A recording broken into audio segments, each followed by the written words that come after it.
தம்பி சண்முகம், அதாவது உங்க அப்பா வந்து ரொம்ப கஷ்டப்பட்டு வந்தவர், எங்க அப்பா மாதிரி நீயும் என் நிலைமையில இருக்க. எப்படின்னா ஒரு நாள் அப்பா வந்து ட்ரெயின்ல போயிட்டு இருக்குமா, நான் ட்ரெயின்ல போயிட்டு இருந்தேன். இப்ப சமீபத்துல இருந்து ட்ரெயின்ல போனேன், ஃபர்ஸ்ட் கிளாஸ்ல போனேன். அங்க வந்து நம்ம படுக்க போடுறதுக்காக வந்து அட்டெண்டன்ஸ் இருப்பாங்க. காலையில போய் நம்ம கோயம்புத்தூர்ல இறங்கும்போது அவங்களை கூப்பிட்டு நான் வந்து 200 ரூபாய் பணம் கொடுத்தேன். அவங்க வந்து தலையை சொல்லிக்கிட்டு அப்பாவை பத்தி சொன்னாங்க. சார் நாங்க இப்படிதான் சில வருஷத்துக்கு முன்னாடி உங்க அப்பா வந்தாங்க சார், நைட்டு வந்து சாப்பாடு எடுத்துட்டு வந்தாங்க, சாப்பாடு எங்களுக்கு கொடுத்து நீங்களும் சாப்பிடுங்கன்னாங்க. காலையில இறங்கும் போது எங்க கையில 4 பேர் வந்து எங்க கையில வந்து 20 ரூபா கொடுத்து 20 ரூபா நீங்க 4 பேர் வச்சுக்க பண்ணாங்க. அப்ப நாங்க தலையை சொரிஞ்சு நாங்க என்ன சொன்னோம், பிரபு சார் எங்களுக்கு 200 ரூபா கொடுப்பாரு சார். ஓஹோ 200 ரூபா கொடுப்பாரப்பா, அவங்க அப்பா பணக்காரர், என் அப்பா ஏழைனாரு. அந்த மாதிரி இன்னைக்கு உங்க அப்பா வந்து நான் நிறைய கத்துக்கிட்டேன் உங்க அப்பா கிட்ட. அதாவது வந்து டெக்னீஷியன்ஸ், சக கலைஞர்கள், ப்ரொடக்ஷன் பாய்ஸ், ஸ்டண்ட் ஆர்டிஸ்ட் எல்லாருக்கிட்டையும் வந்து ரொம்ப சகஜமா நடந்து பழகக்கூடிய ஒரு உங்க அப்பா. இன்னைக்கு வந்து நம்ம எல்லாம் இங்க வந்திருக்கோம்னா உங்க அப்பா மேல உள்ள அன்புல தான் நாங்கள் இங்க வந்திருக்கோம். அதே மாதிரி எங்க அப்பா பேர் என்னால வாங்க முடியாது, ஆனா உங்க அப்பா பேர் நீங்க வாங்கணும்னு நான் வந்து உங்களுக்கு ஆசீர்வாதம் பண்றேன். அடிச்சு நொறுக்குங்க தம்பி, அடிச்சு நொறுக்குங்க. நன்றி நன்றி வணக்கம். இந்த படத்தினுடைய துவக்க விழா நண்பர் விஜயகாந்த் வீட்டில் தான் நடந்தது. நான் போயிருந்தேன். அப்போ வந்து ஒரு முதல் ஷாட்டு தம்பிக்கு வசனம் கொடுத்து பேச வேண்டிய ஒரு காட்சி எடுத்தாங்க. உண்மையிலே ரொம்ப கூச்சப்பட்டு நின்று இருந்தாரு. எனக்கு என்ன சரியா ப்ரிப்பேர் ஆகாம இறக்கிட்டாங்களா, டைலாக் பேசுறதுக்கு ரொம்ப கூச்சப்படுறாப்லையே அப்படின்னு கொஞ்சம் எனக்கு ஒரு யோசனையா இருந்தது. ஆனா இன்னைக்கு ட்ரைலர் பார்த்தோம்னா சூப்பர் பின்னிட்டீங்க. இல்ல ஏன்னா நான் நடிகரா இருக்கிறதுனால எங்களுக்கு அந்த கஷ்டங்கள் என்னன்னு தெரியும். ஒரு நடிப்பு அதை எனக்காட்ட அப்பா காட்ட எல்லாருக்குமே தெரியும். பெரிய சிக்கல் வந்து டான்ஸ் தான். மிகப்பெரிய சிக்கல் டான்ஸ் தான். அது வந்து எக்ஸ்ட்ரானரியா பண்ணிருக்கீங்க. பண்ணும்போது அப்புறம் ஃபைட்டு பத்தி உங்களுக்கு சொல்ல வேண்டிய அவசியம் இல்லை. எப்பவுமே வந்து ரொம்ப கூச்சப்படுற விஷயமா டான்ஸ் தான். அதுல எப்ப நீங்க அசத்தலா பண்ணிட்டீங்களா அப்புறம் வந்து நடிப்புங்கிறது வந்து சர்வ சாதாரணமா பண்ணிருப்பீங்க. அதுல எந்த விதமான சந்தேகம் இல்லை. இந்த படம் டெஃபினட்டா சூப்பர் ஹிட் ஆகும் அப்படிங்கிறதுக்கு எல்லா சாட்சியங்களும் இந்த காட்சியில் இருக்கு. இந்த விழாவுக்கு இன்னைக்கு எல்லாரும் வந்திருக்காங்களா, அது எனக்காக வந்திருக்காங்களா என்னங்க இருக்கிறாங்களா, இது வந்து குடும்ப விழா. ரொம்ப நாளைக்கு அப்புறம் வரேன், நானும் வந்திருக்கேன், என் பையனும் வருவாங்களாங்கிற சந்தேகம். இந்த குடும்ப விழாவுக்கு எல்லாரும் வரணும். அதனால எந்த அரசியல் கால் முடிஞ்சு வரக்கூடாது. என்னடா விஜயகாந்த் மதுரை சீட்டு இருக்காங்க, மோதிரம் போட்டிருக்காங்க, நான் போடுவேன். நான் எப்பயும் அவன் எப்படியேதான் என்னை பார்த்து பண்ணியிருக்கானா. அந்த காலத்திலே நல்ல நடிகருக்கு பேண்ட் ஷர்ட் போடும்போது வேசி கவரை வேசி கவரை சட்டை போட்டு வந்தானே. அப்படி இருக்கும் பொழுது பேண்ட் ஷர்ட் போட்டு சுத்தி இருக்கலாம்ல. அப்பவே நான் சுத்தலை. ஏன் இதெல்லாம் சுத்தல எல்லாம் விரும்பல.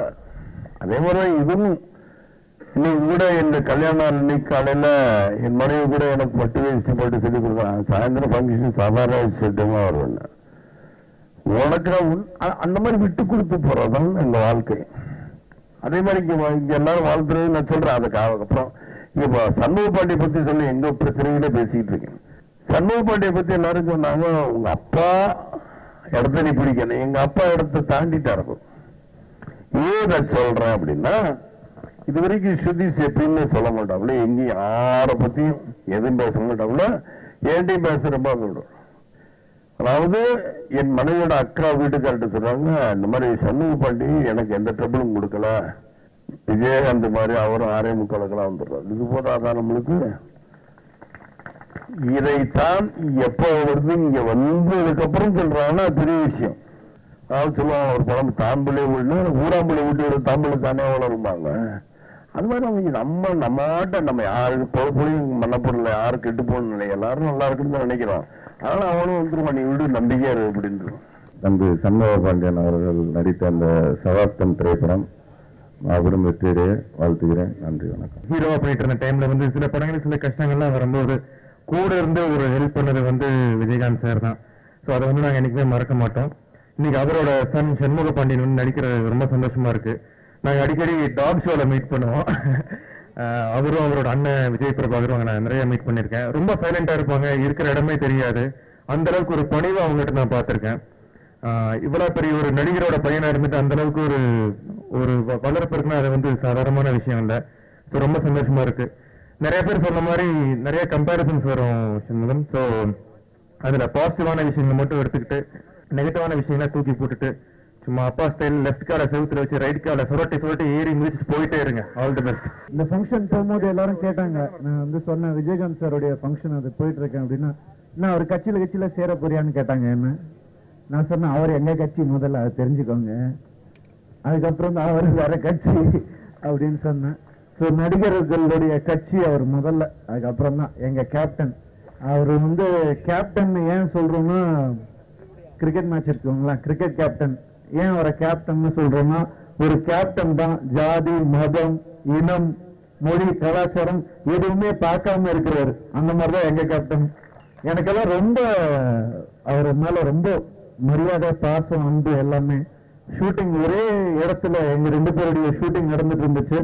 அப்ப நான் போய் அவரை பார்க்கணும் அப்படின்னு சொல்லிட்டு உடனே போய் பார்த்தேன். ரவி அப்படின்னு சொல்லி சாதாரண ஒரு நண்பர்கள் எப்படி பழகுவாங்களோ அந்த மாதிரி என்கிட்ட வந்து பக்கத்துல சேர் போட்டு உட்கார வச்சு, ரவி இந்த மாதிரி இப்படி பண்ண, நீ இது நல்லா பண்ற அது நல்லா பண்ற.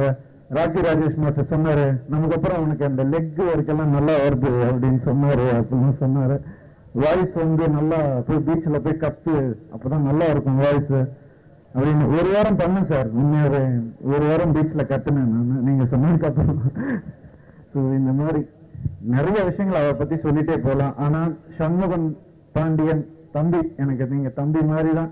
நீங்க வந்து தயவு செஞ்சு அப்பா மாதிரி நடிக்காதீங்க, வேண்டாம். நமக்கு அது நம்ம வேற ரூட்டை நோக்கி போவோம். அப்பா மாதிரி நடிக்க வேணாம். அப்பா மாதிரி நல்ல குணம் அது எப்படியாவது நமக்கு வரணும், நம்ம எல்லாருக்கும் வரணும். நம்ம சக கலைஞர்கள் எல்லாரும் அப்பா மாதிரி நடிக்கிறது வந்து நம்மளால கஷ்டம். அது நம்ம வேற ரூட் பிடிச்சி நம்ம வேற மாதிரி பண்ணுவோம். ஆமா, ஏன்னா நம்ம சத்யராஜ் சார் சொன்ன மாதிரி அவங்கதான் நமக்கு தடையா இருக்கிறது. அவங்க ஒரு ஸ்டாண்டர்டை கிரியேட் பண்ணி வச்சிடுறாங்க, அதுக்கப்புறம் நம்மளால அதை உடைக்க முடியல. ஸோ நமக்குன்னு ஒரு ரூட் நம்ம தனியா கண்டுபிடிச்சு கலக்குவோம். அப்படிதான் எல்லாரும் இங்க இருக்கிறவங்க எல்லாரும் முயற்சி பண்ணிட்டு இருக்கோம். ரொம்ப ரொம்ப சந்தோஷம். நீங்க வெல்கம் டு தி இண்டஸ்ட்ரி. இப்ப ஜெயம் ரவியோட சொன்னாரு, நீங்க அப்பா ஃபாலோ பண்ண, அப்பாவை விட அதிகமான செல்லுமணி கூட சொன்னா நீங்க என்ன ஃபாலோ பண்ண. அமிதாப் பச்சன் என்ன பண்ணார், தயவுசு யாரையும் ஃபாலோ பண்ண, நீங்களா இருக்கு. இது வரைக்கும் நான் ஏதாவது அட்வைஸ் பண்ணிருக்கேன்னா, அட்வைஸ் பண்ணதுல இப்படி நடின்னு சொல்லுவோம். உனக்கே தெரியும் இந்த காலகட்டத்தில் இருக்கு பசங்க நம்ம என்ன சொல்லி பெரிய நம்ம லெஜண்ட் நம்ம தான் சொல்லிக்க தவிர அடுத்தவர்கள் சொன்ன அவங்க சொல்லும். அதைத்தான் விரும்புறேன். புரட்சி தலைவர் எம்ஜிஆர் அவர்களாகட்டும், நடிகர் தினம் சிவாஜி அவர்களாகட்டும், அவங்க மிகப்பெரிய சாதனையை பண்ணி காட்டல அதுக்கப்புறம் வர நடிகர்கள் வந்து நம்ம அவங்களாட்ட பண்ணி ஆகணுமே அப்படிங்கிற ஒரு சூழ்நிலை வருவாங்க. நான் வந்து சில விஷயங்கள் சினிமால நான் ஏதோ ஒரு அளவுக்கு நல்லா பண்ணிருக்கேன்னா அதுக்கு எனக்கு மிகப்பெரிய ஒரு இம்சை அரசு இருந்தது அப்பாதான். இல்ல பெரிய டார்ச்சருங்க உங்களால. என்னன்னா நான் ஹீரோ ஆகணும்னு நினைக்கல, நம்ம ஏதோ தகடு வசனம் பேசணும், நம்ம வந்துட்டோம். ஹீரோ ஆகலன்னு நினைக்கல, எதுவுமே நான் பழகிக்கல. ஏதோ ஒரு இதுல ஹீரோ ஆயிட்ட அப்படியே வசனம் பேசி காலத்தை ஓட்டலான்னா ஸ்டண்ட் மாஸ்டர் வருவாரு, சார் கொஞ்சம் ஃபைட் டிக்கெட் எல்லாம் அப்படியே சேவத்துல ஏறி அடிக்கணும். எதுக்குங்க, நம்ம தான் தகடுனால கைதட்டுறானா அப்புறம் அதுக்கு இல்ல நீங்க விஜயகாந்த் சார் பாருங்க, அவர் ஃபைட் எப்படி பண்றதோ அதுல ஒரு பாதியாவது பண்ணாதான் ஹீரோவை தாக்கம் பிடிக்க முடியும். சரி இப்ப விடுங்கப்பா ஏதாச்சும் பண்ணிடலாம் அப்படின்னா, சரி சண்டை ஏதோ பண்ணிடலாம் அப்படின்னா எந்த விதமான தயக்கம் இல்லாம தைரியமா எல்லா விஷயத்தையும் இறங்கி பண்ணிடுவாரு. கூலிக்காரன் படத்துல வச்ச கூறி தப்பாரு, இந்த பூரி தோக்காரு, எதை கண்ட பரதநாட்டியம் ஆட சொன்ன பரதநாட்டியம் ஆடுறாரு. இப்ப என்ன பிரச்சனைனா, பிரச்சனை அவருக்கு இல்லை எனக்கு தான். பாருங்க அவர் பரதநாட்டியம் ஆடுறாரு. ஐயோ ஏன் இவர் இம்சை பெரிய இம்சையா இருக்கு. சரி அப்ப ஏதோ ஓரளவுக்காக நம்ம டான்ஸ் ஆடி ஆகணும், சரி ஆடிடலாம். சரி அப்பதான் சம்பாதிச்சு ஏதோ வீடு வாங்கலாம் கார் வாங்கலாம்னா ஏதாச்சும் நாட்டுல ஒரு பிரச்சனை வரும் அள்ளி கொடுத்துருவாரு. சார் பாருங்க அவர் விஜயகாந்த் சார் இவ்வளவு லட்சம் கொடுத்துட்டாரு, அதுல ஏதோ ஒரு பாதியாவது கொடுத்தா தான் நம்ம பேரை காப்பாற்ற முடியும். அது மாதிரி அது வந்து அதுதான் நான் சொல்லுவேன். அள்ளி கொடுத்தவர் புரட்சி தலைவர் எம்ஜிஆர், அதை நமக்கெல்லாம் சொல்லிக் கொடுத்தவர் புரட்சி கலைஞர் விஜயகாந்த். ஒரு நிர்பந்தத்தை உருவாக்குறதுக்கு ஆள் வேணும். அப்படி நான் முன்னுக்கு வர்றதுக்கு எனக்கு பல நிர்பந்தங்களை உருவாக்கியவர் அப்பா புரட்சி கலைஞர் விஜயகாந்த் அவர்கள் தான். அந்த நிர்பந்தங்களை உருவாக்கும் போது நம்ம இறங்கி அடிக்க வேண்டிய சூழ்நிலைக்கு நம்ம தள்ளப்படுறோம். அப்ப உங்களுக்கு எவ்வளவு நிர்பந்தம் இருக்கும் இல்லையா? அந்த நிர்பந்தத்தை எல்லாம் நீங்கள் பூர்த்தி செய்து அவரை போல், அவரை தாண்டி நல்லா தேவையே இல்லை, அவரை போல் நீங்கள் வளர வேண்டும், வாழ வேண்டும். எனக்கு ரொம்ப மகிழ்ச்சியா இருக்குது. அனைவருக்கும் நன்றி, வணக்கம். 15 வருஷம் கழிச்சுட்டு திடீர்னு படத்தோட மேனேஜர் மாதவண்ண வீட்டுக்கு வந்துட்டாரு. விஜயகாந்த் சாரோட வாரிஸ் அறிமுகம் படுத்துற அந்த படத்தில் நீங்க ஒரு கதாபாத்திரம் பண்ணணும்னு சொல்லும் போது ரொம்ப சந்தோஷமா இருந்தது. உடனே சரின்னு சொல்லிட்டு நான் நடிச்சேன். அக்கா அக்கான்னு சொல்லிட்டு சண்முகத் பாண்டியன் வந்து ரொம்ப அழகா நாங்க 2 பேரும் இந்த படத்தில் நடிச்சிருக்கோம். அவருக்கு என்னோட மனப்பூர்வமான வாழ்த்துக்கள். அவர் பின்னாடி இருக்கிற விஜயகாந்த் சார் மட்டும் இல்ல, அவரோட அம்மா பிரேமலதா மேடம்க்கு என்னோட மனப்பூர்வமான வணக்கம். ஏன்னா வாழ்த்துக்கள் மேடம், ஏன்னா நீங்க தான் அவரோட பெரிய பேக் போன். ஒவ்வொரு ஷார்ட்லயும் பின்னாடி இருந்து நான் பையன் எப்படி நடிக்கிறான், எப்படி பெர்ஃபார்ம் பண்றான், அதே மாதிரி நாங்க சீன்ஸ் நடிக்கும் போது அக்காவை பாரு, எது வேணும்னு அக்கா கிட்ட கேட்டுக்கோ, நடி, அக்காவை பாரு அப்படி சொல்லி எந்த இதுவும் இல்லாமல் ஹெல்ப் பண்ணுங்க, சின்ன பையன் இப்பதான் வளர்ந்துட்டு இருக்கிற அப்படி அவங்க என்கிட்ட பேச, நான் அவர்கிட்ட பேச, அவங்ககிட்ட பேச. It was such a beautiful experience. 15 வருஷம் கழிச்சுட்டு நான் விஜயகாந்த் சார் மறுபடியும் பார்த்தேன். அதே மாதிரி அவர் அவ்வளோ கேஷுவல், எந்த மாற்றமும் இல்லாமல். அதுக்கப்புறம் வல்லரசு அப்புறம் அவர் பாலிடிக்ஸ்ல போனாரு எல்லாமே. இவ்வளோ வருஷம் கழிச்சுட்டு மறுபடியும் ஃபர்ஸ்ட் டைம் அவரை பார்க்கும்போது அதே மாதிரி, அதே விஜயகாந்த் சார், அதே யூனிட், அதே மேக்கப் மேன், அதே மேனேஜர், அப்படியே அதே ஆளுங்க, அதே டீம் பார்க்கும்போது நான் ஷாக் ஆயிட்டேன். இவ்வளவு வருஷமா எப்படி ஒரே டீம் வச்சுட்டு, அதே டெக்னீஷியன்ஸ் வச்சுட்டு எப்படி ஒரு கம்பெனியை நடத்திட்டு இருக்கிறாரு. ரொம்ப கஷ்டம். இது விஜயகாந்த் சாரால மட்டும்தான் பண்ண முடியும். கதாநாயகி 2 பேரும் எப்படி செலக்ஷன் அதற்கு மனைவிட்ட தான் கேட்கும். ஏன்னா அதெல்லாம் அவங்க இஷ்டம். இவனை கேட்டா என்னப்பா உனக்கு பிடிச்சிருக்க, அவன் தெரியாது, அவங்க அண்ணாவும் அவங்க அம்மாவும் சொன்னாலும் அவர் ஒத்துக்குவார். யாரும் இந்த கதாநாயகன் சொல்லப்படுற சண்முக பாண்டியன் படிச்சாங்க, நாம இங்க தலையாட்டிக்கிட்டே இருக்கிறேன். அதான் உண்மை. நான் வந்து எப்படி கேஷுவலா போயிட்டு எனக்கு வேலைகள் இருக்கு அவ்வளோ ஓடிடுவேன். இன்னைக்கு கூட எடிட்டிங் ரூம் என் வீட்டுக்கு முன்னாடியில போட்டுருக்குன்னா நாங்க சரியான எனக்கு கட்சின்னு ஓடிடுவேன். அந்த வேலையில பாக்குறதெல்லாம் என் மனைவி தான். டப்பிங் திட்டல அத்தனை பேர் ஆண்கள் உட்காந்துருக்குன்னு எதற்காக உட்காந்து, நீங்க எப்படின்னா நான் எதையும் நினைக்கல. என் மனைவி பத்தி எனக்கு தெரியும். வீட்டுல எடிட்டிங் பண்ணி நோட்டிக்கிட்டே இருப்பாங்க. என்ன சொன்னாங்களே, பெத்த பிள்ளைகள் எப்படி இருக்குன்னு பாக்குறதுக்கு யாரெல்லாம் சொந்தம் பார்க்கத்தானே செய்வாங்க. விஜயகாந்த் அங்கிள் சார் அவர் தான் ஃபர்ஸ்ட் அப்பா கிட்ட ஏன் பிரபு அவன் நடிக்க மாட்டான், அவனை ஃபர்ஸ்ட் இண்டஸ்ட்ரியில் அனுப்பிச்சு விடுங்க அப்படின்னு என்னை ஃபர்ஸ்ட் வழிகாட்டினாரு. ஸோ அதுக்கு நான் ஃபர்ஸ்ட் நன்றி சொல்லணும் அவங்களுக்கு. எனக்கு இன்னைக்கு சண்முக பாண்டியன் உங்ககிட்ட எனக்கு இருந்த இந்த ஒரு 2 வருஷம் எக்ஸ்பீரியன்ஸ்ல ஏதாவது ஒன்று ஷேர் பண்ணணும்னா, இப்போ சொன்னாங்க நிறைய பேர் கம்பேர் பண்ணுவாங்க, அதை பத்தி கவலைப்படாதீங்க, தைரியமா இறங்கிட்டீங்க, டூல் கிளப்புங்க. சகாப்தம் டீமுக்கு பெஸ்ட் விஷஸ். மேலே எட்டி பார்த்தீங்கன்னா எதுவுமே தெரியாதுல்ல, அந்த அளவுக்கு அவங்க சாதிச்சிட்டாங்க. நம்ம நேரம் முன்னாடி பார்த்து எவ்வளவு ஓட்டம் ஓட முடியுமோ ஓடலாம். Okay, all the best. விஜய்கிட்ட ரொம்ப பிடிச்சது என்ன தெரியுமா, இவ்வளவு பெரிய ஒரு கட்சிக்கு தலைவரா இருக்கிறார்.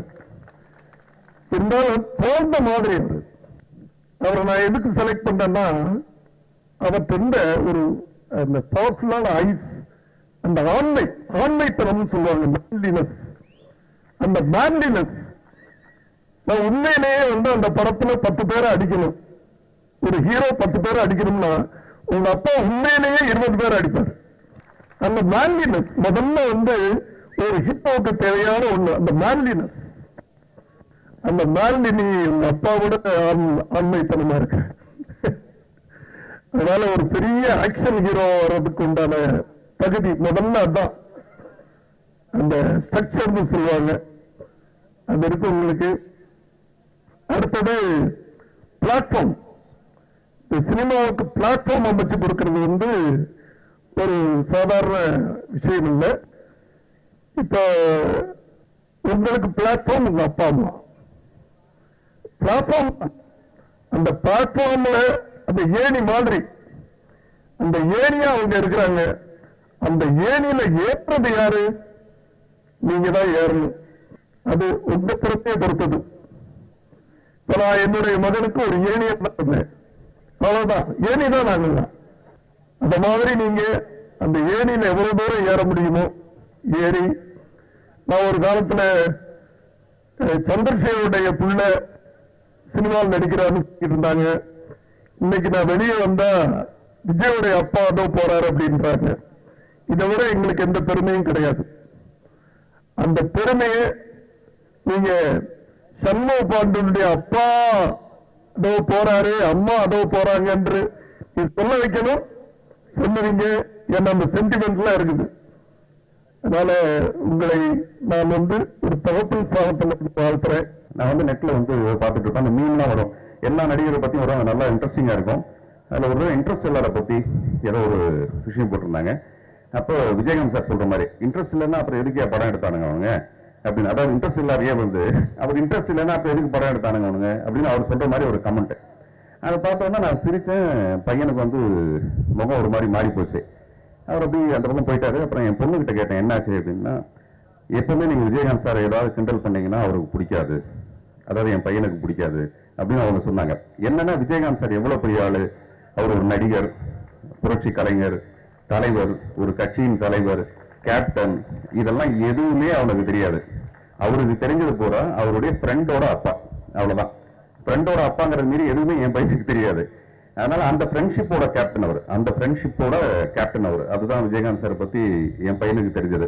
ஸோ அந்த மாதிரியான ஒரு சந்தோஷத்தோட தான் நான் இந்த சண்முக பாண்டியனோட இந்த அறிமுக விழால எல்லாரும் சொன்னாங்க உயர்ந்த நடிகர், இன்னும் நிறைய உயர்ந்த இடத்துக்கு போவார் அவருங்கிறது இந்த ட்ரைலரை பார்க்கும்போது தெரியுது. ஒரு 15 வருஷத்துக்கு முன்னாடி கேப்டன் அவர்கள் கூப்பிட்டு சினிமா பண்றதுக்கு ஆசையானு கேட்டாருங்க.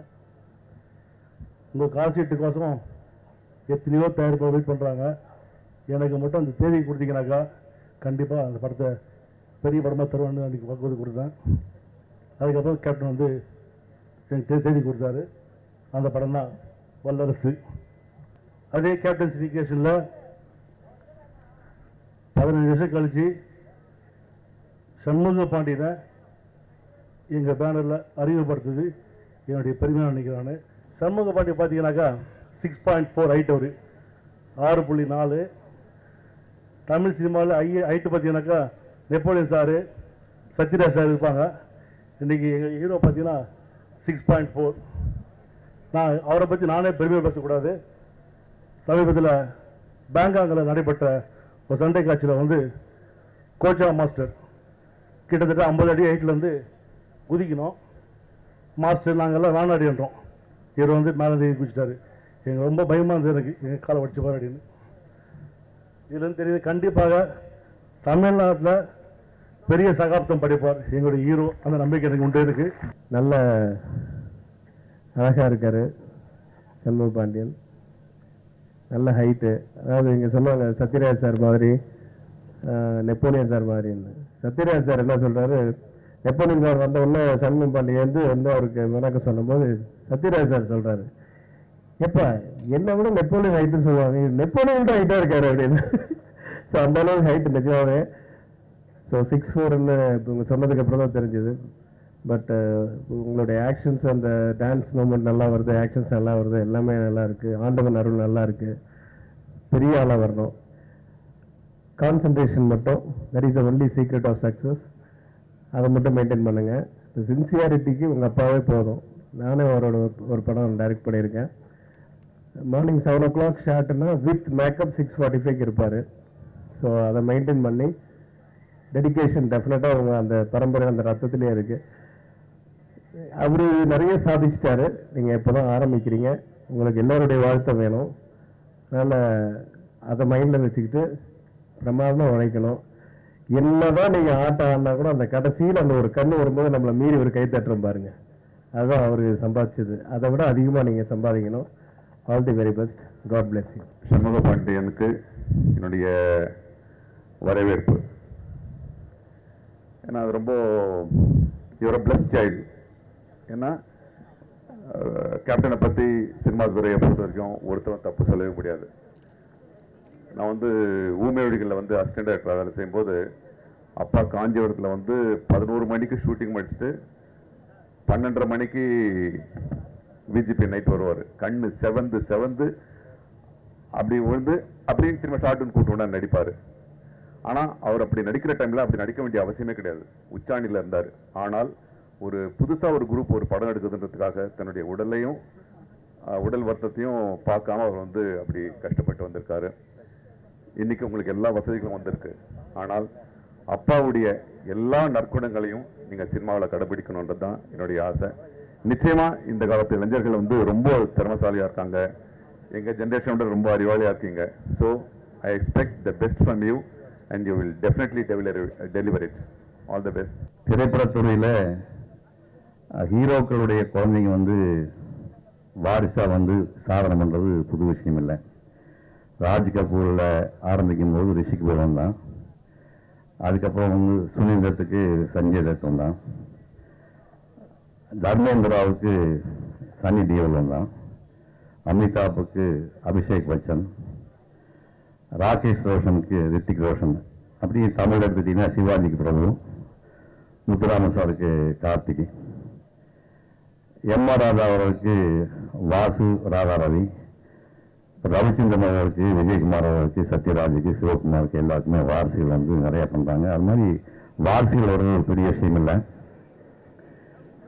இந்த சண்முக பாண்டியன் வந்து யாரை குருவா ஏற்றுக்கலாம்னா தைரியமா வந்து சந்தேகம் இல்லாம நம்ம அப்பாவை குருவா ஏற்றுக்கலாம். ஆனால் அதை விட அவருக்கு வேற யாருமே தேவையில்லை. அவருக்கு உடம்பை பற்றி ஏதாவது தெரிஞ்சுக்கணும்னு ஆசைப்பட்டார்னா அந்த படத்துடைய போட்டோ வந்து பிரஸ் போட்டோ பற்றி தூர தேடி முழக்கத்துடைய போட்டோ ஒன்று வாங்கி தயவு செய்து அவர் ரூம்ல மாட்டிக்கிட்டோம். அதாவது மதுண்ட வீரபத்திரன், அக்னி வீரபத்திரன், அகோரபத்திரன் சிலைகள்லாம் வந்து நம்ம 1962 படம் வந்தோம். அந்த மாதிரி கருஞ்சேத்துல செஞ்ச சிலை மாதிரி இருப்பா விஜயகாந்த் அந்த தூர தேடி முழக்கத்துல. அந்த படத்தை தயவு செய்து அவர் ரூம் வச்சுக்கிட்டு அதை பார்த்து உடம்பை எப்படி வச்சுக்கணும், எப்படி உடற்பயிற்சி பண்ணணும் தண்ணி தப்போம். நல்ல ஒழுக்கம் நல்ல பழக்க வழக்கம்னா அதுக்கு அவர் தான் உதாரணம். மதுரையில் இருக்கும்போதே வந்து ரைஸ் மில்ல வேலை பார்த்துட்டு இருக்கும்போது நண்பர்களோடு வாழ்வது ரொம்ப பிடிச்ச விஷயம். நண்பர்களுக்கு சாப்பாடு போடுறது இன்னும் ரொம்ப பிடிச்ச விஷயம். இங்கே ரோமினி ஹோட்டலில் வந்து சாதாரண ரூமில் ஆரம்பிச்சு அப்போ அந்த கீழே அந்த கிரவுண்ட் ஃப்ளோரை ஃபுல்லாத்தையும் பிடிச்சி அதுலேயே நண்பர்களை தண்ணி வச்சு பக்கத்தில் பர்ணசாலை மாதிரி 2 குடிசைகளை கட்டி, ஒரு குடிசையில் வந்து வடலூர் வடதார் சாமிகள் மடத்தில் எப்படி அணையாத நெருப்பு எண்ணிக்கை இருக்கு, சாப்பாடு செஞ்சு கொடுங்க. அந்த மாதிரி வர நண்பர்கள் எந்த நண்பர்கள் வந்தாலும் சரி அந்த பர்ணசாலையை சாப்பிடலாம். அந்த மாதிரி தொடர்ந்து சாப்பாடு போட்ட ஒரு மனிதர் விஜயகாந்த் அவர்கள். அது முன்னாடி ஒரு பர்ணசாலை, அதுல நண்பர்களோட அளவலாவது ரொம்ப பிடிக்கும். ஷூட்டிங் போயிட்டு வந்து பார்த்தோம்னா ஏசி ரூம் ஃபுல்லா யாரா இருக்கான்னு தெரியாது அவருக்கு. தன்னுடைய ஏசி ரூமுக்குள்ள போய் யாரா இருக்கான்னு பார்க்காம ரூம் கொடுத்த டிஸ்டர்ப் பண்ண வந்தா இந்த பர்ணசாலையில குடிசையில வந்து கீழே பாய வச்சு போட்டு தலைவணி இல்லை கையை தலைக்கு வச்சுட்டு படுத்துக்கிற ஒரு அற்புதமான ஒரு மனிதர். அந்த மாதிரி பண்புகளை வந்து நீங்க வளர்த்துக்கணும். அது சாதாரண விஷயம் நினைச்சுக்காதே. தமிழ்நாட்டில் இருக்கிற அத்தனை திரையுலகமே பயந்து போய் நடுங்கி போய் அடுத்தாப்பு எலெக்ஷன் வரப்போகுது, இந்த நேரத்தில் கலைஞர்களுக்கு 50வது ஆண்டு விழாவை இந்த மனிதன் கொண்டாடுகிறானே, முடிவு வேறமா இருந்தால் என்ன செய்வது என்று நடுங்கிக் கொண்டிருந்த போது இந்த மனிதன் துணிந்து கலைஞர்களுக்கு 50வது ஆண்டு விழாவை கடற்கரை நடத்தி காட்டினான். 5 பைசா 10 பைசா இல்ல, வசூல் என்னன்னாலும் சரி என்று 15 லட்சம் 20 லட்சம் கைப்புறத்தை போட்டு கலைஞர்களுக்கு 5 அடி 6 அங்கத்துக்கு ஒரு பேனாவை பிரசன்ட் பண்ணி ஒரு விழா எடுத்து காட்டினான். ஒரு காரியத்தை எடுத்து செஞ்சே தேரணும் அவருடைய கேரக்டர் அது. அதே மாதிரி ரஜினி அவர்கள் உச்சத்தில் இருக்கிறாரு, கமல் அவர்கள் உச்சத்தில் இருக்காங்க. அந்த காலகட்டத்திலே அவர்களுக்கு இணையாக சம்பளம் வாங்கிக் கொண்டு அவர்களை விட பிஸியா இருக்கிற காலகட்டத்திலே நடிகர் சங்க தலைவராக இருந்து கொண்டு ஒவ்வொரு நடிகை வீட்லையும் போய் ஈகோ பார்க்காம சம்பளம் போட்டு கீழே பார்த்துக்கிட்டு, அண்ணே நம்ம போயிடலாமே இந்த நிகழ்ச்சி போயிட்டாங்க, நிறைய கடன் இருக்குண்ணே, நீங்க வர ரஜினி வீடு கமல் வீடு சேர்ல கிடையாது, தரையில உட்காந்துக்கிட்டு அண்ணா நீங்க வரீங்க எனக்கு தெரியாது நீங்க வரீங்கன்னு அப்படி அன்போடு கெஞ்சி கூத்தாடி அத்தனை நடிகளையும் கூட்டி வந்து மலேசியா நிகழ்ச்சி அந்த கடன் நினைத்த மாமனிதன். இந்த நல்ல பண்புகளை எல்லாம் நட்பண்புகளை எல்லாம் வந்து அப்பாட்ட கத்துக்கணும். சும்மா நடிப்புலாம் ஓகே, நடிப்புல நீங்க பிரமாதம் பண்ணிடுவேன். இந்த பண்புகள் தான் உங்க உயர்த்தும். அதை தொடர்ந்து செய்ய வாழ்த்துக்கிறேன். நன்றி, வணக்கம். 1990 என்னுடைய குருநாதர் பாரதிராஜா அவர்களுடைய மூலியமா நான் திரைப்படத்துறைக்கு அறிமுகமாகும் போது புதுநெல்லு புதுநாத்து அப்படிங்கிற படத்தில் அறிமுகமான அந்த படம் வெளிவர நேரத்துல புரட்சி கலைஞர் அண்ணன் விஜயகாந்த் அவர்கள் அன்பு சகோதரர் ஆர்.கே. செல்லுமணி அவருடைய இயக்கத்துல கேப்டன் பிரபாகரன் படம் அவருடைய 100வது படம் ரிலீஸ் ஆகும்போது நான் முதல் படம் நடிச்சு வந்தேன். அப்ப எவ்வளவு சீனியர் அவர். ஆனா அதுக்கப்புறம் அந்த படம், என்னுடைய படம் ரிலீஸ் ஆனதுக்கு அப்புறம், அவர் படத்தை போய் நான் பல தடவை பார்த்தேன். என்னுடைய புதுநெல் படம் ரிலீஸ் ஆனதுக்கு அப்புறம் ஆர்.பி. சௌத்ரி அவர்கள் வந்து என்னை முதல்ல அடுத்து எம்ஜிஆர் நகர்ந்த படத்துக்கு புக் பண்ணார். அடுத்து வேதா அவர் சின்னத்தாய் புக் பண்ணார். அடுத்த வாரமே 1 லட்சம் ரூபாய் கொடுத்து, 25 வருஷத்துக்கு முன்னாடி 1 லட்சம் ரூபாய் கொடுத்து எனக்கு உடனே பரதன் ஒரு படத்துல புக் பண்ணி சிபிஐ ஆபீசரா இதே மாதிரி கோர்ஸ் ஷூட் போட்டு சிபிஐ ஆபீசரா என்ன அறிமுகப்படுத்தினார் அவருடைய படத்துல. அது இன்னைக்கு நினைச்சு பார்க்கறாரு. அன்னைக்கு பழகின அதே பழக்க வழக்கம் தான், அந்த பண்பு பாசம். அது வந்து அதுக்கப்புறம் தொடர்ந்து வந்து இன்னைக்கு சிவகுமாரன் ரொம்ப அருமையா சொன்னாங்க.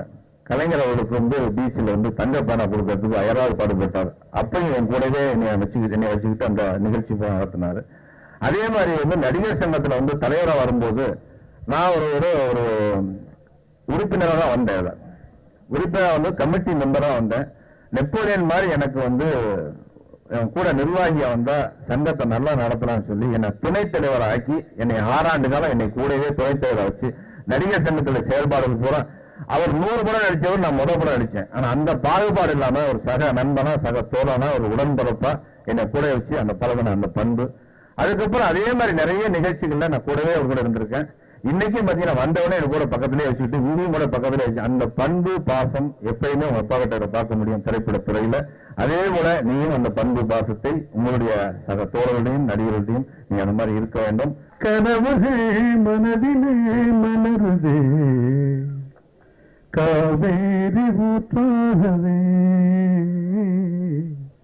காற்றோடு காற்றாகவே உன் பார்வையில் 1000 கவிதை நான் எழுதினேன் காற்றில்தானே. எல்லாம் வந்து ஒரு மனுஷனுக்கு கிடைக்கக்கூடிய ஒரு சந்தர்ப்பங்கள். எல்லாம் என்னென்னமோ பண்ணிருக்கிறோம். சினிமாவில் வந்தோம், ஏதோ விளையாடுறதுமோ விளையாண்டோம். இதே கேப்டன் வச்சு 2 படம் டைரக்ட் பண்ணக்கூடிய தலையெழுத்து ஒருத்தருக்கு நான் டைரக்ட் நடிக்கணும். இப்ப நினைக்கும் போது அது ஒரு சுகமான ஒரு அனுபவங்களா இருக்குது. ஏவிஎம் தயாரித்த வெள்ளை புறா ஒன்று, கோயில் காலைன்னு ஒரு படம் எடுத்து ஆர் செல்வராஜன் அவங்க கதையில எடுத்த படம். அது அண்ணன் தான், இளையராஜா அண்ணன் தான், நீ தான் அந்த படத்தை தயாரிக்கணும்ட்டாங்க. எனக்கு தயாரிப்புனா என்னன்னு தெரியாது. அது நடந்ததெல்லாம் கேப்டனுக்கு தெரியும். ஏன்னா அவ்வளவு எல்லாத்தையும் தாண்டி வந்திருக்கிறோம்னு நினைக்கும் போது ரொம்ப ரொம்ப சந்தோஷமா இருக்கு. அவர் வந்து ஆரம்ப காலங்கள் இருந்து இன்றைக்கு வரைக்கும் அவர் எப்படி வளர்ந்திருக்கிறார் அப்படின்னு சொல்லி பார்க்கும்போது அவர் அன்னைக்கு எப்படி இருந்தாரோ அதே மாதிரி தான் இருக்கிறாரு. ஆல்ரெடி சொல்லிட்டாங்க, எல்லார் மேலேயும் பற்று பாசம். இந்த நிகழ்ச்சிக்கு வரணும்னு நேரடியாக அவர் ஃபோன் பண்ணி சொன்னதுனால நான் அந்த நிகழ்ச்சிக்கு வராமல் இருக்கவே முடியாதுன்ட்டு ஓடி வந்திருக்கிறேன். பக்கத்தில் இருக்கக்கூடிய பிரபு, அது கோழி கோவில விளையாண்டது. நம்ம ஊரு நல்ல ஊரு இப்போ ரொம்ப கெட்டு போச்சுன்னு அது சொன்னா வைக்க கேடு, நான் சொல்லாட்டி மானக்கேடு. அண்ணே அண்ணேன்னு அப்ப எழுத பாட்டு, இப்ப ஒன்றும் சம்மந்தம் இல்லை. சோளக்காட்டு மூலையில அப்படி எல்லாம் போட்டு விளையாண்டது. ஏன்னா அவருக்கும் தலையில் எழுதியிருக்கேன் டைரக்ஷன்ல அடிக்கணும்னு. அது ஒரு பெரிய மாற்ற முடியாது கண்ணா, வரலாறு தான். இதுதான் ஒரு சகாப்தம்ன்றது.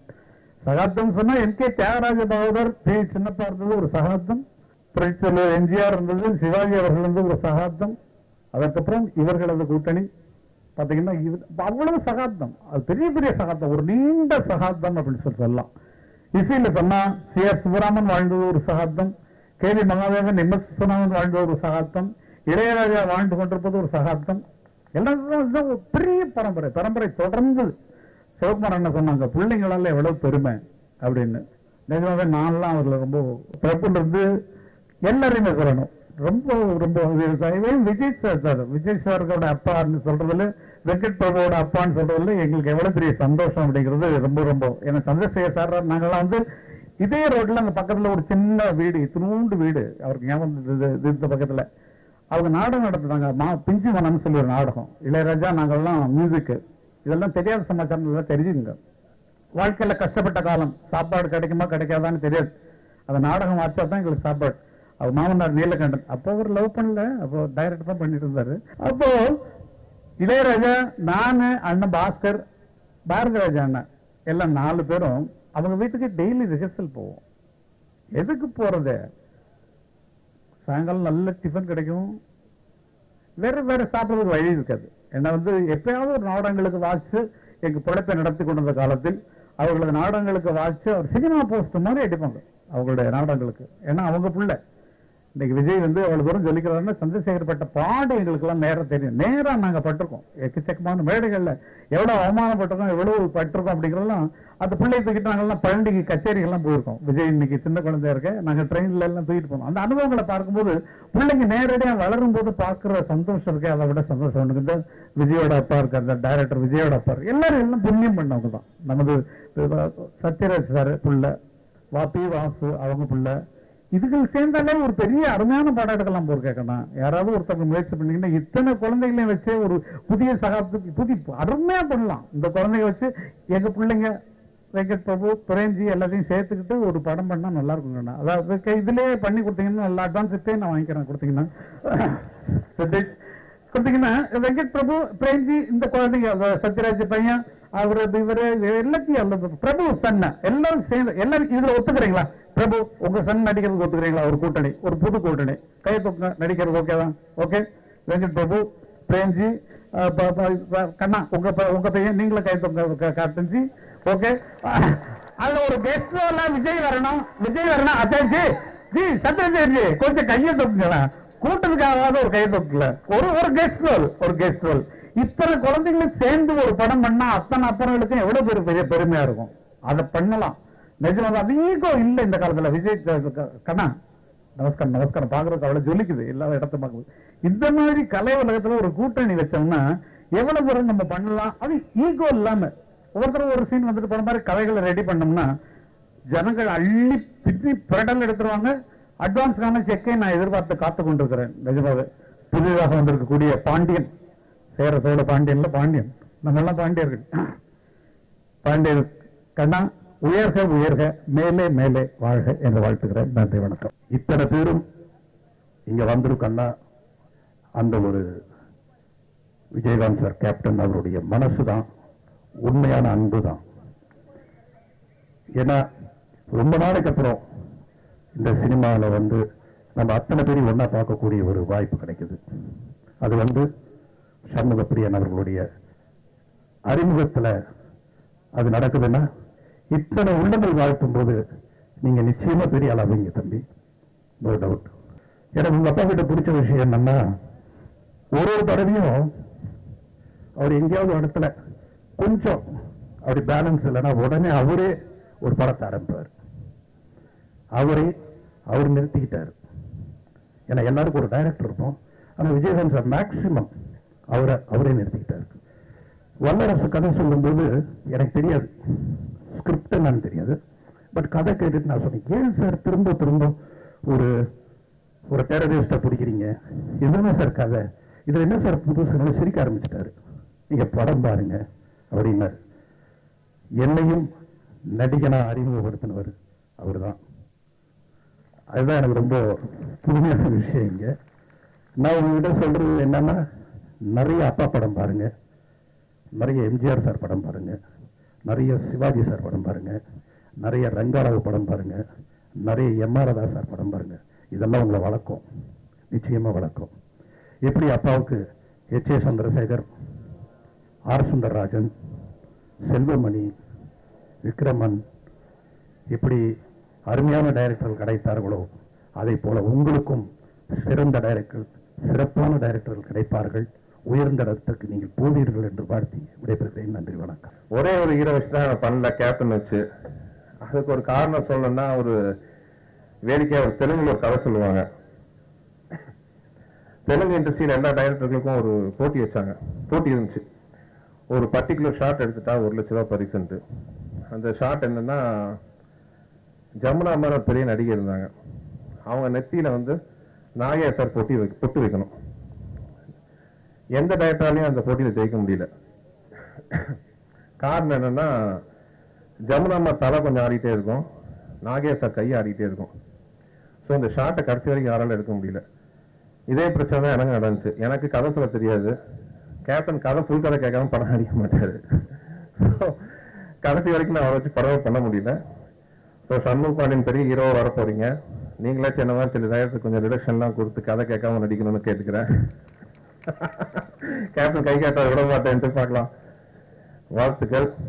மற்ற வழக்கமாக சொல்லுவாங்க குட்டி தாய் 8 அடினா குட்டி 16 அடி பயணம்ட்டு. பட் ஃபார்ச்சுனேட்லி அவர் அன்பார்ச்சுனேட்லி உங்களுக்கு வந்து கேப்டன் 320 அடி பாஞ்சிட்டாரு. ஸோ அவரோட வெற்றியை தொடர்றது ரொம்ப கஷ்டமான விஷயம். ஏன்னா வந்து அந்த வெற்றியை நம்ம திரும்பி பார்க்கும்போது ஒரு அசுர சாதனை. அது இப்போ இருக்கிற போட்டி இருந்த உலகத்தில் அந்த மாதிரி வெற்றியை தொடருங்கிறது வந்து ஒரு ஈஸியான விஷயம் இல்லை. அதை மீறி உங்கள் டெடிக்கேஷனும் உழைப்போட அப்பா வெற்றியை நீங்கள் தொடர்ந்து வாழ்த்துறேன். தேங்க்யூ. இண்டஸ்ட்ரியோட சீனியர்ஸ் எல்லாருக்கும் வணக்கம். ஏன்னா அவங்க சொல்கிறத கேட்டு லைக் அவங்களாம் விஷ் பண்ணலாம், அவங்கள அட்வைஸ் பண்ணலாம்.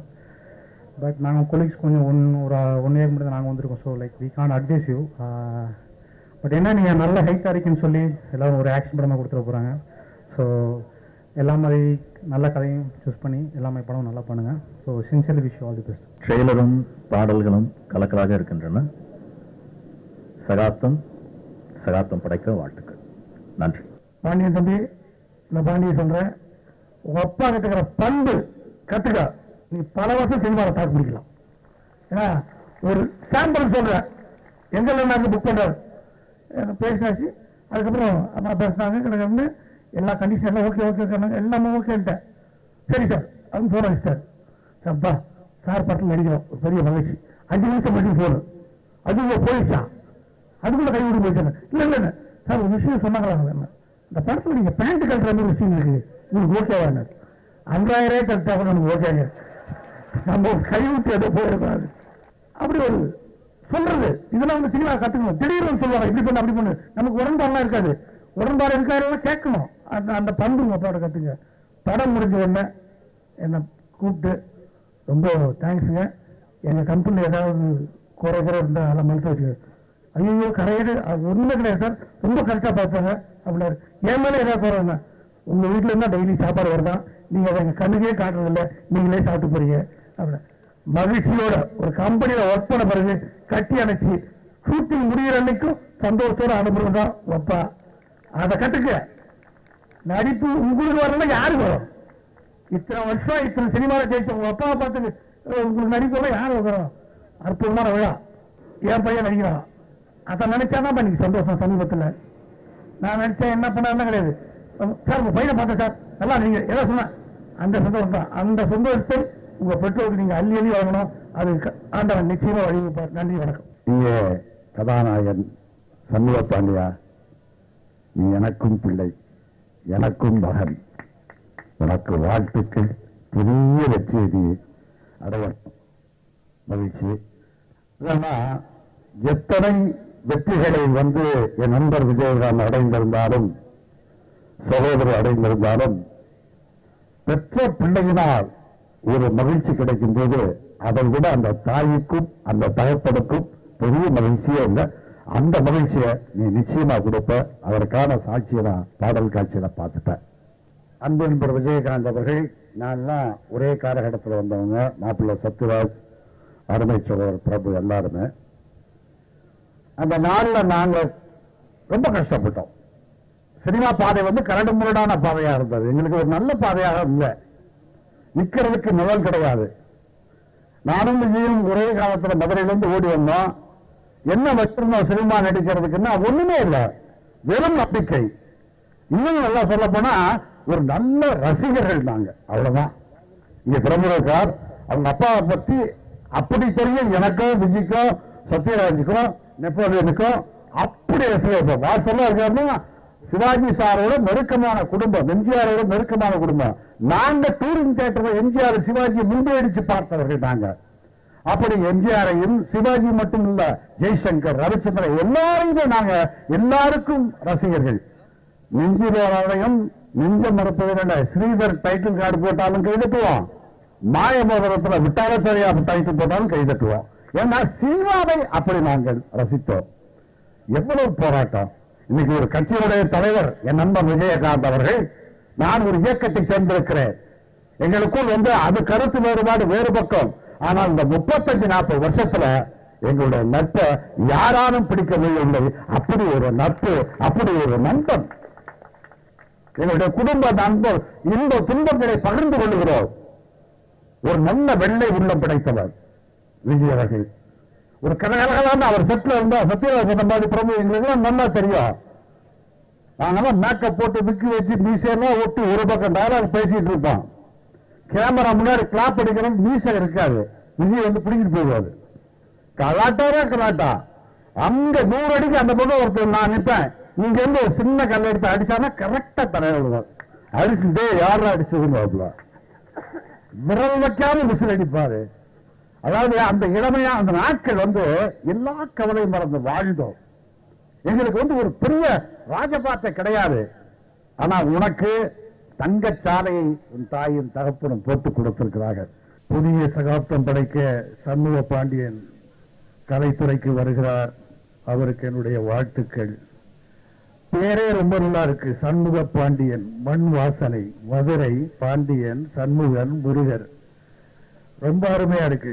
தம்பி விஜயகாந்த் அவர்கள் கலைத்துறையிலே தனக்கென்று ஒரு இடத்தை பிடித்து இன்றைக்கு அவர் விட்டு சென்ற பணியை, அதாவது அவர் அரசியலுக்கு சென்றாலும் அந்த பணியை தொடர்ந்து செய்ய வேண்டும் என்ற நோக்கத்திலே தன்னுடைய பிள்ளையை இங்கே ஒரு சகாப்தமாக அறிமுகப்படுத்துகிறார்கள். மிக்க மகிழ்ச்சி. அதிலும் குறிப்பாக இந்த இசை வெளியீட்டு விழா நிகழ்ச்சிக்கு கதாநாயகன் கார்த்திக் ராஜா அவர்கள்தான். நிச்சயமா கார்த்திக் ராஜா ஒரு சிறந்த இசையமைப்பாளர். இது ரொம்ப பேருக்கு தெரியல. சுதீஷ் அவர்களுக்கு என்னுடைய வாழ்த்துக்கள். வல்லரசு ஆரம்பிச்சு சகாப்தத்துல கார்த்திக் ராஜாவை இங்க ஒரு அறிமுக நாயகனாக தான் இங்க பார்க்கணும். அதாவது சினிமாவில் திறமை, உழைப்பு, நம்பிக்கை எல்லாம் வேற. ஆனா நேரம் நல்லா இருக்கணும். நேரம் நல்லா இருந்தா எல்லாரையும் உயரத்துல கொண்டு போகும். நீங்க இன்னைக்கு இந்த நிகழ்ச்சி நடத்துற இந்த இடம் வாகினி ஸ்டுடியோ, நாகிரெட்டியார். இந்த இடத்துல நான் ஏதோ கிரீன் பார்க்னு ஹோட்டலுக்கு தான் வைக்க போறாங்கன்னு நினைச்சேன். இங்க பார்த்தா இந்த மண்ணில் கால்படாத நடிகர்களே இல்லை. தமிழ், தெலுங்கு, மலையாளம், கன்னடம் என்று, ஹிந்தி என்று பல துறையிலும் இருந்தவர்கள் எல்லாம் இந்த மண்ணிலே கால் வைத்தவர்கள் தான். உங்கள் சகாப்தம் என்று ஆரம்பமாகிறது. நிச்சயமாக நீங்கள் ஒரு சரித்திரம் படைக்க வேண்டும், படைப்பீர்கள் என்ற நம்பிக்கை இருக்கிறது. வாழ்த்துக்கள் தம்பி. என் மனைவி அடிக்கடி ஒரு விஷயத்த சொல்லுவா. நான் அண்ணா நகர்ல எஸ்பிஎஸ் ஸ்கூலுக்கு ஏற்ற மாதிரி இருந்த டைங்கள்ல, இவர் தம்பி உங்க அண்ணன் 2 பேரும் எஸ்பியில படிச்சீங்களா, இல்ல உங்க அண்ணன் படிச்சாரா? அண்ணன் படிச்சிருக்காரு. அவர் அங்க ஏதோ பேசிட்டே இருக்கும்போது டீச்சர் கூப்பிட்டு என்ன நோய் ஏதோ பேசிட்டு இருக்குன்னு கேட்கும்போது விசாரிக்கும் போது அவன் சொன்னாராம், இது மாதிரி ஒன்றும் இல்லை டீச்சர் மேடம், இந்த மாதிரி இந்த கிரேஸ் ஆண்டி ரொம்ப கஷ்டப்பட்டு கச்சேரியில் போய் பாடி பாடி பணம் சம்பாதிக்கிறாரு.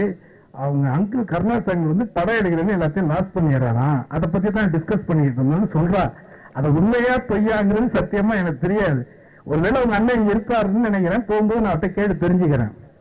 பட் இருந்தாலும் ஸ்கூல் படிக்கிற டயத்துல கிளாஸ கவனிக்காம டீச்சர் சொல்றத உட்கார்ந்து எழுதாம அங்கேயே சினிமா சம்பந்தப்பட்ட விஷயங்களை தான் ஃபேமிலி மெம்பர்ஸ் பேசிட்டு இருக்கிறாங்க. அதனால இதுல இருந்து இவங்களுக்கு என்ன சொல்லிக் கொடுக்கணும், கத்துக் கொடுக்கணுங்கிற அவசியம் நிர்பந்தம் இல்லைன்னு நினைக்கிறேன். பட் இருந்தாலும் இங்க நிறைய விஷயங்கள் எல்லாருமே நிறைய விஷயங்களை ஷேர் பண்ணாங்க. என்னை பொறுத்த வரைக்கும் எங்க ஊருக்காரங்க எல்லாருக்கும் சினிமா துறை அப்படின்னு ஒண்ணு இருக்கு. சினிமாக்குள்ள போனா சினிமா சாப்பாடு சாப்பிடலாம் அப்படின்னா அது கேப்டனை வச்சுதான் எங்களுக்கு தெரியும். எங்க ஊர் புதுக்கோட்டை மாவட்டத்தை பொறுத்த வரைக்கும் இவங்க அந்த ஏரியாவில் அன்னைக்கு இருந்த எம்எல்ஏ போட்டிக்கு போட்டியிட்ட எங்க தாத்தாவுக்கெல்லாம் வண்டி வாங்கி கொடுத்ததெல்லாம் எனக்கு ஞாபகம் இருக்கு. அங்க எங்க ஊருக்காரங்க எல்லாம் நிறைய பேர் வேலை செஞ்சாங்க. அந்த அடிப்படையில நான் பாட்டு தோட்டத்துல மவுண்ட் ரோட்ல வேலை செஞ்சுட்டு இருந்த காலகட்டத்துல இவருடைய டி நகர்ல இருந்த அவருடைய ஆபீஸ், அந்த லாட்ஜ், அதுக்கு கீழே பக்கத்துல அவங்க ஆபீஸ், அந்த ஆபீஸ்ல ஞாயிற்றுக்கிழமையான பிரியாணி சமைச்சு போடுவாங்க. சோ அப்ப நம்ம அந்த பிரியாணி சாப்பிடுறதுக்காக வாடகை சைக்கிள் எடுத்துட்டு போயிட்டு ஃபுல் கட்டிக்கிட்டு வந்ததெல்லாம் இன்னொரு வரைக்கும் ஞாபகம் இருக்கு. சினிமா துறையில இன்னைக்கு நானும் ஒரு நடிகனாகி இன்னைக்கு நீங்க இத்தனை பெரிய சகாப்தங்கள்லாம் இருக்கக்கூடிய மேடையில நானும் 2 வார்த்தைகள் பேசுறதுக்கான ஒரு தகுதியை, அடையாளத்தையும், இந்த உயிரையும் பிடித்து வைக்கக்கூடிய ஒரு காரணகர்த்தாவா அன்னைக்கு நீங்க போட்ட பிரியாணியும் ஒரு காரணம் அப்படிங்கறத இந்த நேரத்தில் நான் ஷேர் பண்ணிக்கிறேன். அது மட்டும் இல்லாமல் நிறைய பேர் சொன்னது மாதிரி இந்த சினிமா துறையில நான் எல்லா நடிகரையும் கூட வேலை செஞ்சிருக்கிறேன். குறிப்பா நான் மாணவர் பருவங்கள்ல கமலஹாசனுடைய மிகப்பெரிய தீவிர ரசிகனா நான் இருந்திருக்கிறேன். அதே காலகட்டத்தில் சினிமாவுக்கு வந்தது பிறகு பாபா, எந்திரன் போன்ற படங்களை நடிக்கும் பொழுது ரஜினி சாருடைய எளிமைகளை பார்த்து நான் வியந்திருக்கிறேன். அவரை மனசார எனக்கு பிடிச்சிருக்கிறேன். ஆனா இவர்கள் இருவரையும் தாண்டி நான் கை நினைச்சது சாப்பிட்டது அப்படிங்கிறது உங்ககிட்ட மட்டும்தான்.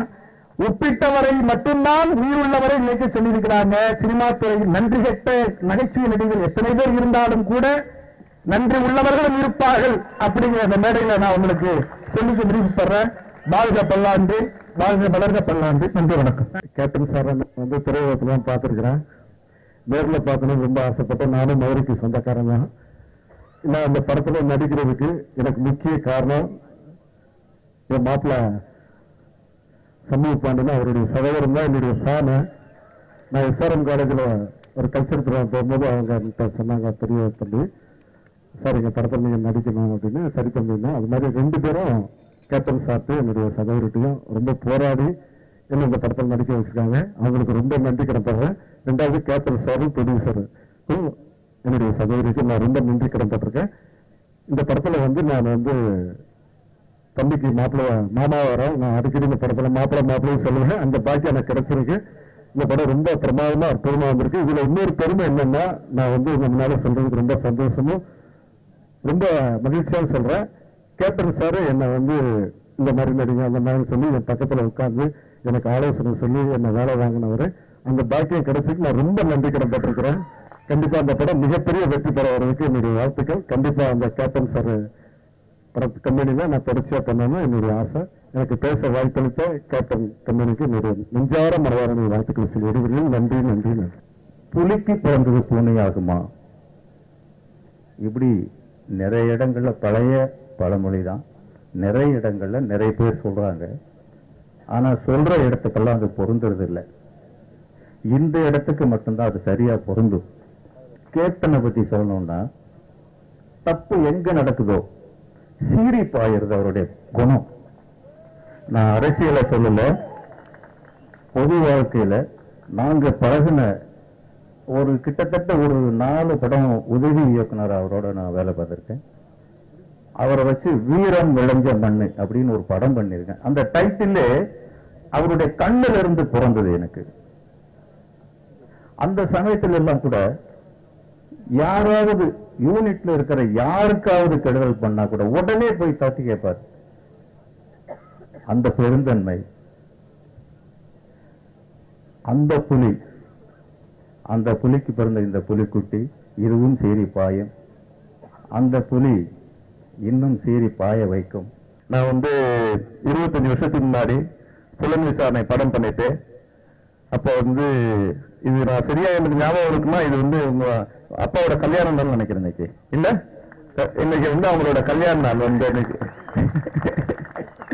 நாங்க எல்லாம் புலன் விசாரணை வெற்றிக்கு பிறகு மதுரையில இருந்து இங்கிருந்து மதுரைக்கு ஒரு ட்ரெயின்ல எல்லாரும் இங்க இருக்கிற பத்திரிகையாளர்கள் கொஞ்சம் பேர் ஞாபகம் இருக்கலாம்.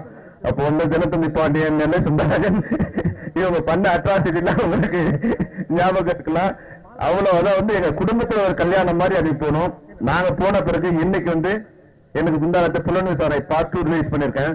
இந்த 25 வருஷத்துல கல்யாணம் பண்ணி குழந்தை பிறந்து இவ்வளவு பெரிய உயரத்துல வளர்ந்து அவருக்கு இன்னைக்கு ஒரு இசை வெளியீடு நடக்குது என்னன்னா, உண்மையாவே அவர் காலை திரும்பி பார்க்கும்போது எனக்கு கண்ணா கலங்குது. இன்னொரு விஷயம், இதே இடத்துல இங்கதான் முதல் நாள் ஷூட்டிங் நடந்தது. இது 9வது ஃப்ளோர். இது விஜயா 9வது ஃப்ளோரு. ஃபர்ஸ்ட் டே ஷூட்டிங் எனக்கு இங்க ஒரு 500 ஜூனியர் ஆர்டிஸ்ட், ஒரு 100 டான்சர்ஸ். அன்னைக்கு தமிழ் சினிமாவில் ஒரு 7 ஜெனரேட்டர் வச்சு நடந்த முதல் படம் புலன் விசாரணை தான். அந்த ஷூட்டிங் இங்கதான் நடந்தது. இன்னைக்கு அந்த இடத்துல உட்கார்ந்துக்கிட்டு நான் புலன் விசாரணை 2ஆம் வாரி இன்னைக்கு உங்க படம் சகாப்தத்துக்கு இசை வெளியீட்டுக்கு வந்திருக்கேன். உண்மையிலே எனக்கு கண்ணெல்லாம் கலங்குது. 25 வருஷத்துல அந்த 25 வருஷமும் நான் இருக்கிற நிலைமைக்கு காரணம் உங்க அப்பா தான். அதை நான் உயிருள்ள வரையும் மறக்க மாட்டேன். நான் நிறைய மேடையில சொல்லியிருக்கேன், எனக்கு தாய் தந்தை வந்து சினிமாவில் தாய் தந்தை வந்து இப்ராஹிம் ராவத்தரும் விஜயகாந்த் சார் தான். ஏன்னா எனக்கு வந்து பிறந்த பிறகு வந்து நான் என்ன யாரு தெரியும், ஆனா உலகத்துக்கு தெரிய வச்சவங்க வந்து, ஏன்னா அந்த காலகட்டத்தில் வந்து என்னை பார்த்தாலும் ஒருத்தரும் டைரக்டரா மதிக்கவே மாட்டான். அது மாதிரி இந்த மனுஷனாவே மதிக்க முடியாத ஒரு காலகட்டத்தில் என்னை மதிச்சு மிகப்பெரிய இயக்குனர் ஆகிறதுக்கு ஒரு வாய்ப்பு கொடுத்தவர் வந்து உங்க அப்பா தான். இன்னைக்கு இந்த மேடையில இவ்வளவு பேர் இருக்காங்கன்னா அதுக்கு ஒரே காரணம் அவரோட பண்பு தான். அவரை விட நிறைய பேர் வெற்றி பெற்றவங்களா இருக்காங்க, ஆனா இந்த மேடையில நாங்கெல்லாம் உட்கார்ந்து இருக்கோம்னா அதுக்கு ஒரே காரணம் அவரோட பண்பு தான். அதை மீறி நீ வர வேண்டியதுதான் நீ பண்ண வேண்டிய ஒரு பெரிய வேலை. ஏன்னா அன்னைக்கு 2 விஷயம் நடந்தது. உங்க கல்யாணம், உங்க அப்பாவோட கல்யாணம் அங்க போகும்போது அப்பதான் படம் வந்திருக்கு, என்னை பத்தி நிறைய யாருக்கும் தெரியாது. அப்ப நிறைய ஒரே கிரௌட் கச்சகன்னு அப்படி பிடிச்சி வெளியே தரும்போது கல்யாணம் மாதிரினா ரிசப்ஷன் நிக்காரு, டைரக்டர் கூப்பிட்டியா டைரக்டர் வந்து திருப்பதி கூப்பிட்டு, அவர் திருப்பதினு ஒரு நண்பர் தெரிஞ்சிருக்கும், அவர் கூப்பிட்டு அவரோட நின்று டைரக்டரோட நிக்கணும், தள்ளிடுவாங்கப்பா அவருன்னு கூப்பிட்டு நிக்க வச்சார். அதுக்கப்புறம் இன்னைக்கு வரும் 25 வருஷம் கழிச்சு வரும். அங்க வரும்போது எனக்கு தெரியாம நான் வந்து உள்ள போயிட்டேன், கிரீன் பார்க் உள்ள போயிட்டேன். போனா அப்பதான் வெளியே வர்றாரு சார், வெளியே வர்றாரு. வந்து வாசல் முடியும்னா நாங்க ஒரு 5-6 பேர் இருக்கோம். பாப்பா அப்படியே கார்ல போலாம், கார்ல 2 பேரும் உட்கார முடியும், அப்படியே நடந்து போயிடலாம் வாப்பா, எல்லாம் நடந்து போயிடலாம் வாப்பான்னு. அதாவது வந்து அன்னைக்கு பார்த்த அதே விஜயகாந்த் சாரு தன்னை விட்டுட்டு நான் கார்ல போ நீ நடந்துவான்னு சொல்லாம எல்லாம் நடந்து போலாம். நான் சொன்னேன் சார் நீங்க போங்க சார் பின்னாடி வரேன்னு. நாங்க வந்த உடனே இங்க வந்து கிரௌட் பாத்தீங்கன்னா புதுவாயிருச்சு. இங்க வந்து உட்காந்துட்டு எங்க போய் செல்ல முடியும், நம்ம கூப்பிடுன்னு அதே 25 வருஷம் கழிச்சு என்ன கூப்பிட்டு பக்கத்துல உட்கார வைக்கிறார். அன்னைக்கு இருந்த விஜயகாந்த் சாரும் இன்னைக்கும் இதெல்லாம் வந்து இந்த மனித பண்பு தான் இன்னைக்கு வந்து அவர் மிகப்பெரிய நிலை அடைஞ்சது காரணம் வந்து இந்த பண்பு தான். இந்த பண்பை மட்டும் நீங்க வச்சுக்கிட்டா போதும், வேற ஒன்னும் நீங்க பண்ண வேண்டிய அவசியம் இல்லை. எங்க அப்பா எனக்கு சொல்லி கொடுத்த ஒரு மெயினான ஒரு விஷயம் வந்து கமிட்மெண்ட்னா 7 மணிக்கு போறாங்க, அதெல்லாம் எங்களால ஃபாலோ பண்ண முடியாது வேலைக்கு. பட் எனக்கு மெயினா சிவாஜி அங்கிள்கிட்ட இருந்து கமிட்மெண்ட் எப்படிங்கிறத காமிச்சு கொடுத்தாங்க. மற்றபடி எப்படி நம்மளா தான் பார்த்து கற்றுக்கணும். ஒரு சாங் ஒன்று டிவியில் போயிட்டு இருந்துச்சு, அதில் சிவாஜி அங்கிள் வந்து சிகரெட் ஸ்மோக் பண்ணிட்டு இருப்பாரு. என்கிட்ட சாங் ஸ்டார்டிங்லேயே சொல்லிட்டாங்க அந்த சிகரெட்டையே கவனிச்சுட்டே இருன்னு சொல்லிட்டாங்க. நான் சாங் ஃபுல்லாக அந்த சிகரெட் கவனிச்சுட்டே இருந்தேன். அப்படி சின்னதாகிட்டே போயிட்டு கடைசி சாங் எண்டில் வந்து சின்னதாகிடுது. அதாவது வந்து அது வந்து ஆக்டர் தான் அது வந்து கண்டினியூட்டி பார்த்துருக்காரு. ஏன்னா ஷார்ட் வந்து டிஃப்ரெண்ட் டைம்ஸ்ல எடுப்பாங்க, வேற ஒரு ஷார்ட் ரேண்டமா எடுப்பாங்க. ஆனா அந்த சிகரெட் வந்து எந்த ஷார்ட்ல எந்த அளவுல இருக்கணுங்கிறத வந்து அவர் சிவாஜி அங்கிள் வந்து அதை நோட் பண்ணி மார்க் பண்ணி அது வரைக்கும் மார்க் பண்ணிட்டு நெக்ஸ்ட் சிகரெட் எடுத்து அது வரைக்கும் ஸ்மோக் பண்ணிட்டு ஆக்ஷன் சொன்னோன்னே அதுல இருந்து ஸ்மோக் பண்ண இருப்பாரு ஷார்ட்ல. இதை வந்து எனக்கு சொல்லி கொடுத்துருக்காங்க எங்க அப்பா. அவர் அந்த அளவுக்கு டீட்டெயில்டா எங்க அப்பா வந்து அவரை ரசிச்சிருக்காரு. ஸோ இந்த மாதிரி விஷயங்கள் வந்து உள்ள ஆர்டிஸ்டிக்கா நிறைய போகிறது வந்து எங்க அப்பாட்ட இருந்து நிறைய நான் கத்துருக்கேன். பட் அதை யூட்டிலைஸ் பண்றதுக்கு ஸ்கோப் கிடைக்கணும். அதை கொடுத்ததுக்கு கேப்டனுக்கு எனக்கு என்னோட தேங்க்ஸ். இன்னைக்கு கார்த்திக் ராஜா அன்னைக்கு கொஞ்சம் சின்ன இதா இருக்கும்போது சக்கரத்தேவனுங்கிற படத்துல இளையராஜா சார் அவர்கள் சொன்னாரு, இந்த பாட்டு யாரு தெரியுமா போட்டது, கார்த்திக் ராஜா அவர்கள் அப்படின்னு. சக்கரத்தேவன் ஒரு படத்துல ஒரு பாடல் காட்சி கடைசி படத்திலே வரும். அதே மாதிரி ஏழை ஜாதின்னு ஒரு படத்துல ஒரு பாட்டு, இது யாரு தெரியுமா போட்டா, இது கார்த்திக் ராஜா போட்டா. அந்த என்ன படம், அலெக்சாண்டர், நிறைஞ்ச மனசு, வாஞ்சிநாதன், அப்புறம் இன்னொரு படம்னு மொத்தம் 4 படத்துக்கு இசையமைச்சிருக்கு கார்த்திக். ஆக இந்த மாதிரி எனக்கு எத்தனையோ படங்கள் நிறைய இருக்கு. அப்ப கார்த்திக் சார் சொன்னாரு, அப்பா அவரே பெரிய லெஜெண்ட், அவரை பார்த்தா நான் எங்க பயந்து சாப்பிட்றேன், என்னை போய் அறிமுகப்படுத்துறேன் இல்ல, சும்மா பார்க்கணும் நான் போய் பார்த்துட்டேன் உடனே எடுத்து. நான் சொன்னேன் கார்த்திகிட்டே சொன்னேன், அவரே பெரிய லெஜெண்ட், அவர் படத்துல இருந்து எல்லாத்தையும் காப்பி அடிச்சுட்டு நீங்க காப்பி அடிச்சுட்டு பேசாம அவர் பாட்டே மாற்றி போட்டு மியூசிக் டக்கு டக்குன்னு நடிக்கும் இல்லைங்கள். ஏன்னா அவருடைய படங்களும் எல்லாருமே காப்பி பண்றாங்க, அது உங்களுக்கே தெரியும். இல்ல அங்கிள் அப்படின்னு சொல்லிட்டு நான் பண்ணித்தரேன். அதனால சரி என்ன அங்கிள் தான் சிலவா தான் கார்த்திக் ராஜா கூப்பிடுவோம். சரிவா நீங்க எப்படினாலும் பண்ணுங்க அப்படின்னு சொல்லிட்டேன்.